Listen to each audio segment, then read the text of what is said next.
Ich grüße euch, es sind einige Fan-Artworks aufgetaucht und der gute Great Book of Grudges hat sich mal näher angesehen und ich habe mir gedacht, wenn wir jetzt eine Reaktion auf ihn machen und uns nebenbei noch diese Artworks anschauen, ist es, glaube ich, ein bisschen unterhaltsamer, als wenn ich mir sie alleine mit euch reinziehe, und deswegen machen wir einfach eine Reaktion auf Great Book of Grudges.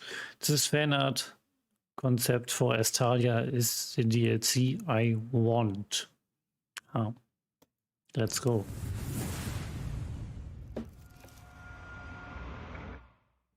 Hello everyone and welcome back to the Great Book of Grudges. My name is Nathan and today I want to talk about the possible future. I've seen a few people... Ein Gebiet, das ihr sicherlich alle kennt, Estalia, ein spanisches Fantasy-Reich. getting a little bit negative about DLC and stuff, and I understand, it's not ideal that we have to wait until Q2. However, I'm still remaining positive, or at least choosing to remain positive until proven otherwise. And, well, there's something I wanted to talk about for a while. You see, we are expecting Estalia in the future, in the form of the Dogs of War, but I've always had the idea of mini race packs after the Dogs of War to be able... Dogs of War, das sind Regiments of Renown. Also es sind Söldnerregimenter, die also in Warhammer konnten sie für alle eingesetzt werden, für jede Fraktion, außer für Bretonia. Stand doch irgendwie wo mal dabei, weil Bretonia, die mögen halt keine Söldner. To flesh out Estalia, Talia, you know, all the different places from that book. Jetzt fragt euch sicherlich, was haben die Dogs of War denn mit den südlichen Reichen, Estalia, Tilea und so weiter zu tun? Ja, die Dogs of War Regimenter, die sind halt aus diesen Provinzen. Also die sind halt aus diesen Reichen. Deswegen gibt es von denen auch am meisten Pikeniere zum Beispiel, ja, oder Musketenschützen oder Armbrustschützen. There's reason to believe this will happen, considering Games Workshop kinda teased the Dogs of War with their own unique iconography in a Old World post a long time ago. And hey, if it's coming to the tabletop, it's likely coming to Total War 2, because, you know, Kislev got redone for that, and Cafe too. And I've been looking at this fan-made concept... Kaffee ist falsch übersetzt, das sollte Kaffee heißen, also Kartei. That was released 9 months ago, and I'll tell you what, the more I look at it, the more it's what I want. So yes, this is fan-made, it's based on some stuff that we already have in lore, but adding to it, and I want to talk about it because this is literally what I want from Estalia. The artist is Danny Delgado, and I'll have the link to it so you can check it out. Danny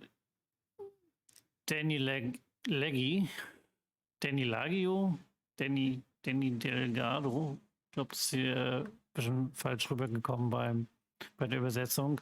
Also Danny Lagi, oder? Out for yourself if you want it in higher quality. But yeah, let's discuss, because there's a lot to talk about here, and I kind of like what I see. This is just a big thing here. And just a quick note before I start, just in case, Estalia is based on Spain, well, more so the Iberian Peninsula, so you're going to see a little bit of, well, a lot of heavy Spanish influences here, let's just be honest here. We're going to start off with perhaps the coolest concept, which is the Knights of the Raging Bull.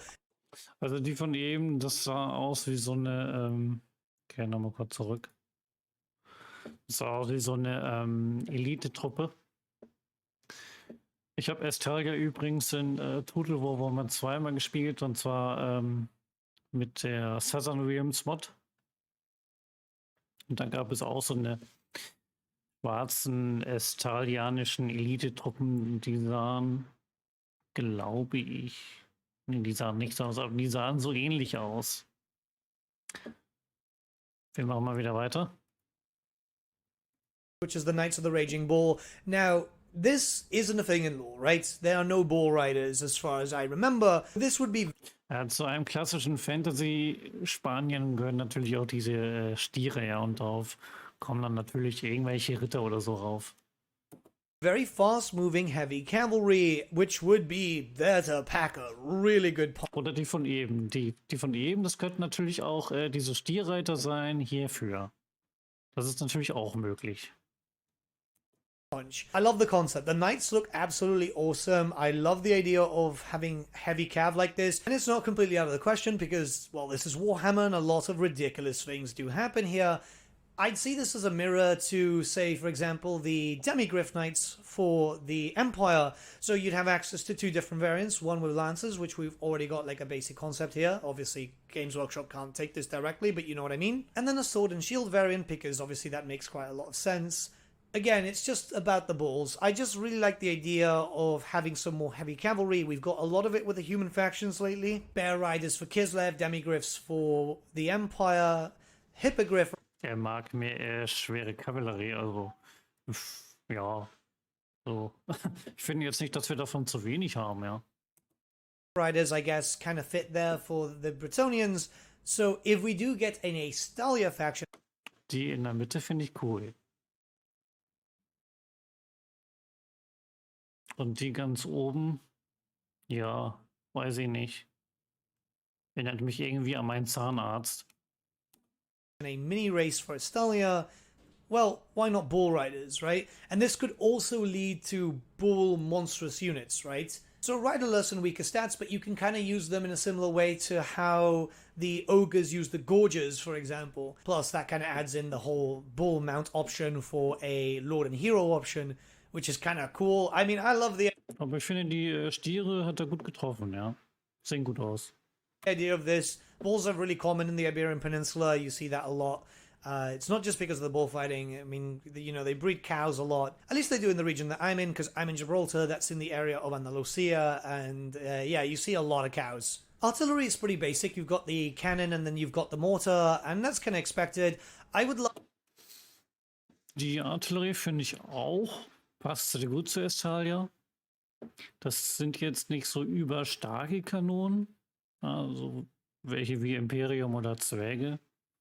Aber die Mörser sehen dafür ein bisschen mächtiger aus. Love to see a light cannon too, maybe pulled by horses. This is actually something that we did have in the Dogs of War book, but the idea is just to have something that's quite mobile, and you'll be able to, you know, provide supporting fire at a decent pace, just in case you need to move them around fairly quick. Er meint jetzt hier, gibt auch Artillerie zum Platzieren und so, damit sie sich schnell wegbewegen können. Das gab es in dieser Mod, die ich gespielt hatte, auch. Da gab es Artillerie zum Abprotzen. Na, die sahen hier auch wirklich genauso wie diese hier rechts aus. Und dadurch waren sie halt sehr flexibel. Sie hatten zwar nicht die Feuerkraft wie die Zwergen oder wie die imperialen Kanonen, aber sie waren dafür, wie eben bereits erwähnt, flexibler. Quickly, it might take a while to set up, but once you've got it there, it's firing a little bit faster than normal cannons. Plus, mobility is a big thing. Having artillery that can move around fairly quickly is gonna make it easier for you to be able to do some sieges and stuff. It would have to be faster than, say, for example, the artillery pulled by the Cathayan oxen, because the oxen are just deadly slow. But you can already imagine how quick that would actually go, right? Knights would be expected, light and heavy cavalry, because, well, again, Spain really likes their horses. And yeah, I mean, it's what you're already used to with Bretonnia, especially more Bretonnia than the Empire, because you'd... Die Pferde links sehen irgendwie aus wie für, keine Ahnung, Schützenreiter. Und die rechts, sie sehen irgendwie aus für Ritter. Für Ritter des Myrmidia. Wahrscheinlich. have a few skirmishers. You'd also have some heavy knights. Knightly orders are kind of common. So at the beginning, you'd have... Aber so stelle ich mir die Soldaten vor, ja, in den südlichen Reichen. Genau so. Obwohl das hier mit diesem, ja, hier dieses Unterteil, also das ist, weiß ich nicht. Das geht irgendwie ein bisschen zu sehr ins Weibliche. Ja, ich hoffe, sowas wird man nicht finden im Spiel, wenn die irgendwann rauskommen sollten.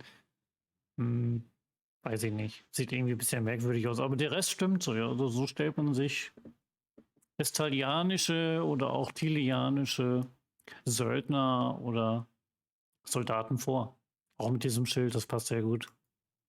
have the basic ones. So you have spears, crossbows, probably handguns too, obviously with hand weapons too. I like the idea of this because obviously it kind of makes sense. Then you'd go for the heavy cavalry. Again, you'd go for lancers and sword and shield. Ja, sind jetzt keine besonderen Waffen, aber sehen solide aus. Because that makes a lot of sense. I would kind of love to see a style of heavy cav with handguns too. Aber irgendwie fehlt der Fantasy-Flair. Na gut, bis auf die Stiere eben. Obwohl man gar nicht so lange auf Stieren reiten kann. Aber it's Fantasy, ja. It's Fantasy. Or maybe just rifles, because it just kind of makes sense. Having some heavy cavalry that's sword and board, but also has access to a rifle, do some armor-piercing damage from afar, and then throw them in to do a proper charge. You can already guess that the artist is kind of going with the idea of a bit of a mix of the playstyle of Empire and Bretonnia. And in all honesty, that's pretty Ich könnte mir für Estalia Feuerlanzen vorstellen, so wie die, kommen wir gleich noch später zu, Ritter des Sonnordens. much how I've always envisioned Estalia. You can already tell also style-wise, it's very much based on the Conquistadors. This is, funny enough, what most people actually envision Estalia to be like. So you can already see why I liked this fan-made concept so much. Alright, so we got Estalia Militia and, yeah. Ja, da stand ja irgendwas eben mit Australien. Das war falsch übersetzt. Ja, stellt euch mal ein Australien vor in Fantasy. Das geht gar nicht. Kriege ich gar nicht mit meinem Kopf hin. Oder ein Österreich, ja, ein Österreich in Fantasy. Nee. Very basic, you know, very basic weapons, because this would be chaff. There should be like two variants if that's the case. This and then another one like the Empire Free Company. So you could have a handgun and be able to skirmish. Yeah, I know a lot of people wouldn't like that because it's like, oh, you Ja, das sind einfach irgendwelche Bauern oder Milizen oder. Nee, Milizen nicht. Ja, Bauern eben, ne? know it's already there. But the fact is, it kind of makes sense. It kind of makes sense. I'm expecting Die würde ich bei mir übrigens nicht in die Wohnung lassen.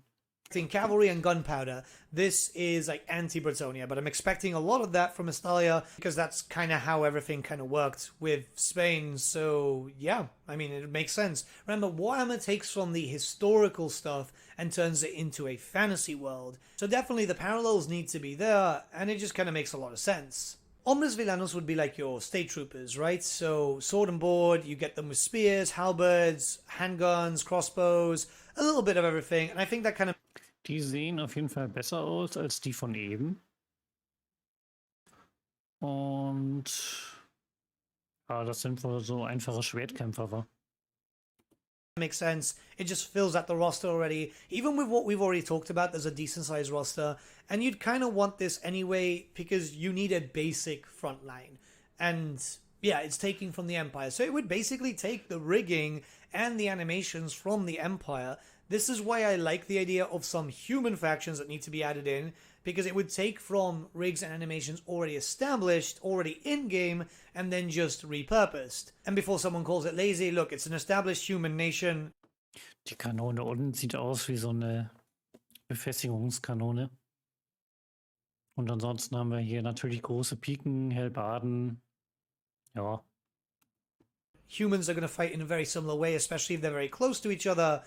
And they're going to use a lot of the same weaponry, so it makes sense to use the same rigs and animations. Plus, this adds in like, what, 5, possibly 6 types of new units, which then allows you to have a decent amount of variety, which is a good thing. Ja, ich denke, die Taktik wäre klar. Also der Spielstil bei Estalia, wir haben einfach Pike and Shot.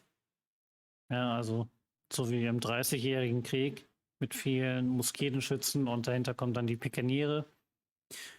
Dann dahinter wiederum die Artillerie und die Kavallerie, die sichert halt die Flanken.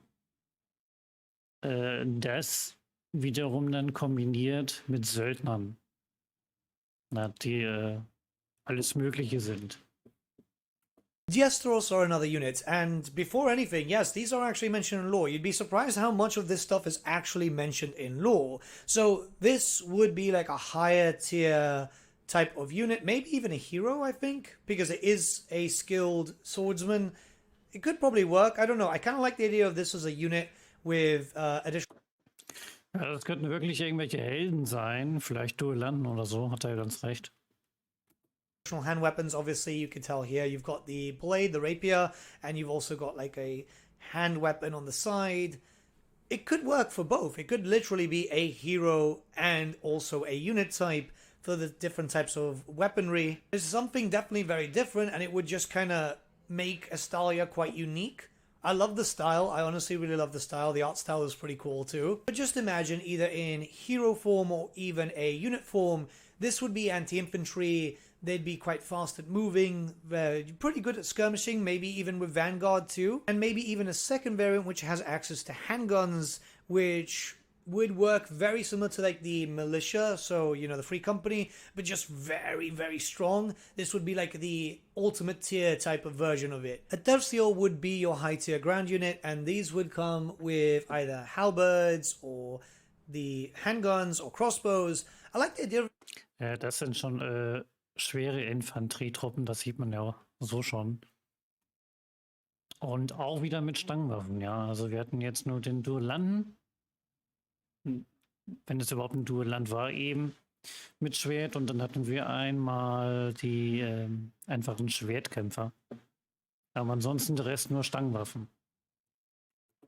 it makes them quite viable for different things. There'd be anti-large. There'd probably be a sword and shield version too, because, well, it just kind of makes sense. And it solves a problem for Estalia that the Empire also suffers from, which is the whole thing of no high tier infantry. Well, you've got the great swords, but that's it. Speaking of which, they really need mounted knights on foot for the Empire, but this is all about Estalia. It'd be pretty interesting if you could see them with the handguns and also with the halberds. They'd be a hybrid unit. Hybrid units are kind of common now with Kislev, and I wouldn't say it's a bad thing to have Estalia being quite hybrid focused, because it's this era of Spain, the whole Conquistador era. Like I said, loads of gunpowder, loads of knights, so having some hybrids kind of round up the roster a little bit more. Er meint halt, ein paar Hybrideinheiten könnte er sich bei Estalia auch vorstellen.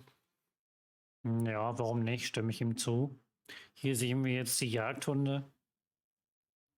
Wäre übrigens nicht die erste Fraktion mit Jagdhunden mit Land. Also der gute Boris Wüterich und seine Fraktion, die haben eigentlich auch Jagdhunde. Das war damals bei der Sturm auf Chaos-Kampagne mit bei. Da hatten die so einen extra Roster für Binnenland gemacht. Und die würden wahrscheinlich so ähnlich aussehen wie diese hier, ja. Also ich bin jetzt kein großer Fan von Jagdhunden. Klar, die kann man natürlich einsetzen, um Artillerie, um Plänkler auszuschalten. Mit einer Vorhutaufstellung dann, also im Vorfeld irgendwo in Wäldern verstecken oder so. Das ist natürlich möglich, aber ja, ein großer Fan bin ich jetzt von denen nicht. Also dann lieber ein paar ordentliche Bluthunde von Korn, ja. Die hauen wenigstens ordentlich ein. War dogs, and they look freaking cool. I love the concept idea of having some armored war dogs. The thing is, let's be honest, Creative Assembly like using the Warhound animations and rigs as much as possible, and really, Warhounds were a thing in lore. Hell, you could even field them in 6th edition if you played as Mindenheim with the Storm of Chaos list. Bretonia is known to use... Oh, er sagt das sogar, mit Mindenheim, mit der Storm of Chaos List spielen. Ja, wie gesagt, ne, also Mittenland hatte auch Jagdhunde. Oder hatte eigentlich Jagdhunde. Use a lot of hounds too with the truffle hounds, and it makes sense for Estalia to have hunting dogs too. It just kind of makes sense. So why not have some dogs but with decent armor so they won't be as useless as the warhounds? Well, warhounds are objectively a little bit better. Alter, auf einmal kommt der ganze Text. Was ist denn jetzt los? Kurze Pause gemacht oder was? They are, but you know, some armor would keep them alive a little bit longer. You could use them for a bit of a shock, a bit of a heavy shock would be nice. And I just love the idea of it. I honestly love the idea of it. Knights of the Blazing Sun are a unit that we already have in game, but are centered around Mamidia, which is the highest deity in Estalia. So I don't mind the idea of a unit that's already in game being all. Diese Typen sehen wirklich aus wie eine Elite. Das könnten irgendwelche, keine Ahnung, Ritter von Mamidia sein oder schwere Ritter, besser gesagt. Aber die hätten wahrscheinlich irgendwie nochmal einen spezielleren Namen. Also usable by another faction. Hell, we already kind of... Das Schild rechts finde ich cool. Honor Gloria. Dann hier. Have this anyway with, you know, Chaos Warriors of Khorne being in not only the... Aber die haben auch wieder hier dieses eine komische, was diese einen Soldaten hatten hier. Mit diesen Dingern. Oh, ich weiß nicht, ich bin davon kein Fan. Ich hoffe, sowas werden wir nicht sehen. Khornate faction, but also with the Khorne Warriors faction, or hell, the Warhounds being practically everywhere, or Giants being used by every Tom, Dick, and Harry. Maybe step it up a notch and have like a foot variant, because foot knights would be kind of useful, especially really heavy armor. They'd be like your highest form of infantry. Plus, still, you know, Knights of the Blazing Sun are cool, and cool factor is a big thing. I know a lot of people don't get too excited about knightly orders and stuff. Sind das die Knights of the Blazing Sun? Nee, ne? Oder? Weiß ich jetzt nicht. Könnten die auch sein. Also die Ritter der unter- oder aufgehenden Sonne oder so heißen die. Komme ich jetzt gerade nicht rauf. Auf jeden Fall der Sonnenorden im Imperium, im Talabegland. But there's a lot missing, and I'm hoping we will see more of them being represented. Maybe they could just make up a new one, because it kind of makes sense too. But if the assets are there, you might as well use them, as it's a unit that just really makes sense for Estalia. Alright, so Shield Maidens. This is a really, really interesting thing. The Order of the Righteous Spear. The funny thing is that not too long ago, Cubicle 7 actually released something in a very similar style, and it's basically a warrior priest of Myrmidia, and I love the idea. Genau, das sind Priester von Myrmidia. Und Myrmidia ist sehr verbreitet in den südlichen Reichen und im südlichen Imperium. Und ich habe euch dafür mal, also dazu habe ich euch mal was rausgesucht hier. Den Warhammer Lexikanum Myrmidia. Sie ist die Göttin des Krieges und wird als solche vor allem im Süden der alten Welt in Tilea, Estalia und dem südlichen Imperium verehrt. Ihre Symbole sind Speer und Schild oder aber eine Sonne mit einem weiblichen, meist huldvoll lächelnden Gesicht. Myrmidia steht vor allem für die Kunst und die Wissenschaft der Kriegsführung, Strategie und Taktik. Mit den wilden, Kriegern rasenden Nahkämpfern und dem Berserkertum, das die Anhänger Ulrichs und stärker noch Khorns auszeichnet, hat sie nicht viel zu schaffen. Ja, also, wann immer ihr Anhänger von Myrmidia seht, wie zum Beispiel hier diese Typen hier, ach, Ritterschaft der strahlenden Sonne, so heißt der Orden richtig. Ja, kennt ihr alle aus der Imperiumskampagne? Dann sind das Anhänger von, wo war ich jetzt stehen geblieben? Genau, bei Anhänger von Myrmidia, dann sind das Verehrer von Strategie, Taktik und Wissenschaft und nutzen auch vorzugsweise Speer und Schild, aber nicht immer, wie man hier sieht. Priester der Myrmidia in ihren traditionellen weißen Roben mit den ausladenden blauen Kapuzen sind oftmals geniale Taktiker, wie man hier sieht. Deswegen werden sie als Teil des Kommandostabs beinahe jedes Armeeanführers und Söldnergenerals hochgeschätzt. Klar, wer möchte nicht gerne Taktiker in seiner Armee haben, ja? Idea of it, so it's something that we're going to be seeing in the future anyway. Now, for those asking about the whole Cubicle 7 thing, they are basically working on Warhammer Fantasy Roleplay, but all the stuff that we've seen there has to be approved by Games Workshop and does get made officially canon. Ich könnte mir vorstellen, dass sie gute Buffs geben für die Armee als Waffen, Speer und Schild. Ja, wie man hier auch sieht. Und ja, und dass sie dann halt eben gute Buffs geben für die ganze Armee, wie zum Beispiel Vorhutaufstellung oder sowas, ja. Das könnte ich mir gut vorstellen bei denen. Oder was weiß ich, jetzt weniger Unterhalt. Ja gut, das ist jetzt vielleicht ein bisschen weit weg von Taktik. Aber das mit der Vorhutaufstellung, das war, glaube ich, schon so die richtige Richtung. Und dass vielleicht Spähträger oder so gebufft werden. Ja. Fantasy Roleplay has also been updating Warhammer Fantasy lore very well, especially recently. We've got some updates to Koresh, Ind, and loads of other places. So the idea is here that something like this is very, very possible. And a warrior priest type is always good because, you know, buffers and stuff. We've already got that in the Empire. We've got that with Kislev, with the Patriarchs. I wouldn't mind that if we had that here. Spear and shield variant, quite fast, good for anti-large. Weapon variants would be cool. It's just, we don't really get that. Please, Creative Assembly, yeah, weapon variants would be lovely for Lords and Heroes. But yeah, it's a buffer and it's anti-large. Also Waffenvarianten für Kommandanten und Helden wäre wirklich wünschenswert.